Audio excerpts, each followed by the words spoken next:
Thank you for tuning in to Homeschool Homesteaders. Today we're going to talk about growing basil.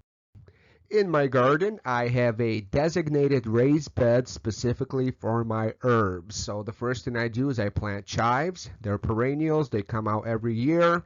Then I plant one row of basil. Then I plant parsley, and finally I plant some dill.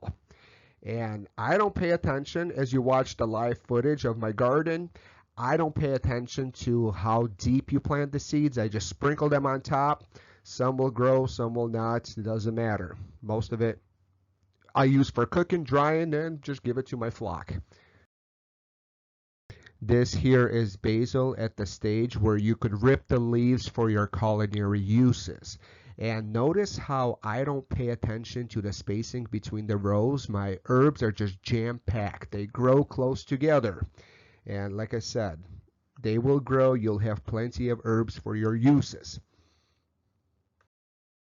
It's very important that we know the health benefits of what we are planting.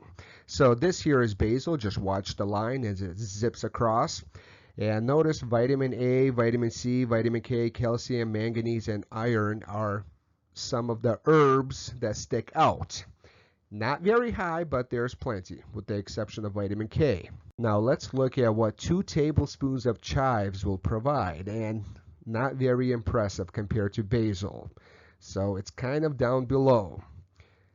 Let's check out 2 tablespoons of dill. Now, compared to chives, they're slightly healthier, but once again, basil is much higher in certain nutrients. Dill does have more calcium and iron than basil will.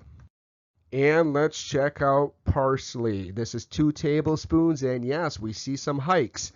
For example, vitamin A, vitamin C, vitamin K, and that's about it. Iron, it's up there as well. So it looks like parsley and basil are the healthiest herbs you can grow in your garden. And despite the lack of minerals, there are great health benefits of basils. I'm just going to flash these out really quick, but we see digestion, we see blood pressure, certain cancers, liver functions, kills a bunch of bacteria, healthy gut, blah, blah, blah, blah. So yeah. Grow basil, grow herbs in your garden. Despite the low mineral levels, they do have a lot of medicinal values that you should promote and use. So therefore, grow herbs.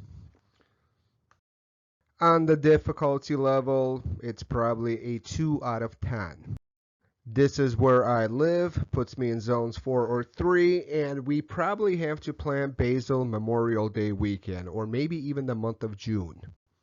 Because the ideal temps for growing basil will be from 50 to 85. The higher the temperatures, the better. So they do not handle anything under 45 degrees. And this is where the basil leaves are perfect for picking. And the first recipe you have to make is a roasted tomato soup. And of course, just loaded with basil from your garden, tomatoes from your garden. Put some sour cream, and then take some grilled cheese sandwich, dunk it in, and enjoy. That loud ruckus was pesto sauce, homemade from the basil. Here are some spaghetti. You could always put some veggies in there. This here is a pizza dough made from scratch. And what you do is you take pesto sauce instead of the tomato sauce. And then you take mozzarella cheese or whatever cheese you prefer. Here I put some onions, I put some peppers, chicken, mushroom. You could always do bacon, not on this slide, but other pizzas I use bacon. Some tomatoes, and like I said, pesto sauce instead of the tomato sauce. And you probably heard that pizza is a junk food. Well, not when you eat pizza in my house. You probably see a lot of hands because my kids are helping me. Put the pizza in the oven for 450 degrees, maybe 16, 17 minutes. You're going to have like the best looking pizza ever. And just check out this pizza slice. This is why pizza is not junk food in my house.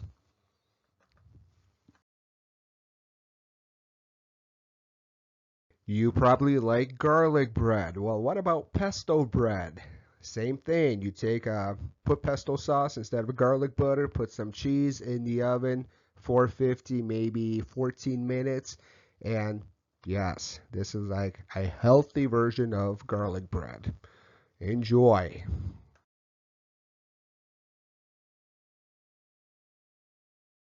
Let me show you a quick and easy way to dry your herbs for your winter uses.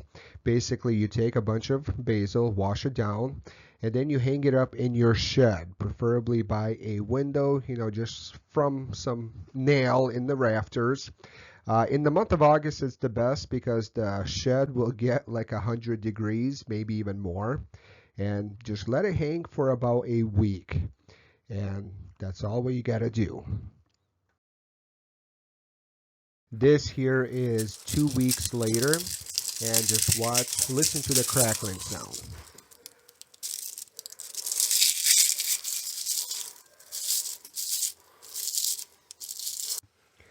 I'm gonna bring it outside so you guys could see it better. Here's in the sunlight, and once again you see how easy it just dries up and cracks.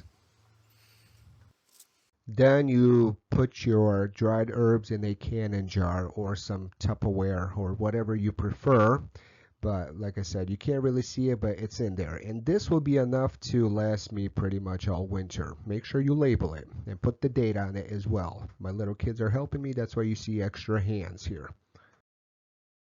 This here is mid-September, and we did not get frost yet. The temperatures are just under 40 degrees, and look how well they handle the cold weather. So the leaves are turning black, and you could still pick the green leaves that have not turned black, but this is what happens when it gets cold. Now keep in mind that you will have plenty of basil leaves throughout the whole summer and fall for your uses. Here I got a nice pizza dough, and roast some tomatoes with a lot of garlic and salt, a little bit of salt, but if you're sick and tired of the regular pizza sauce, this is an alternative. Spread it on your pizza dough, put as much basil leaves as you want.